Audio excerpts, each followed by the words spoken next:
বিষধর সাপের কামড় খেয়ে সাপকে নিয়ে সোজা হসপিটালে গিয়ে ভর্তি হলো যুবক।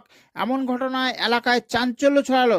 পূর্ব মেদিনীপুর জেলার ময়নার রায়চক গ্রামের এক যুবককে বিষধর চন্দ্রপড়া সাপের কামড়কে কেন্দ্র করে এলাকায় চাঞ্চল্য ছড়ায়। জানা যাচ্ছে, যুবকটি ঝিলপাড়ির জাল নিয়ে মাছ ধরতে গিয়েছিল। ঝিলের বাঁধের জলের ধারে সাপ ঘাপটি মেরে বসেছিল। যুবকটি জলে নামতে গেলে সাপটি যুবকের হাতে ছোবল মারে বলে জানা গিয়েছে। তৎক্ষণাৎ যুবকটি প্রতিবেশীদের সাহায্যে সাপটিকে মেরে বস্তা বন্দি করে সোজা ময়না হসপিটালে গিয়ে ভর্তি হয়। জানা গিয়েছে যুবকটি হসপিটালে চিকিৎসা চলছে। বডি ছোট আছে। বডি তো ছোট এটা না না, বডি কি ছোট? বডি ছোট আছে। বডি তো ছোট এটা না না, বডি কি ছোট? দেখতে ছোট মনে হচ্ছে। ওটা মরে গেছে বলে ওইরকম জানতো, যখন থাকবে শ্বাস প্রশ্বাস যখন টানবে ও ফুলের টংরা হয়ে যাবে একেবারে।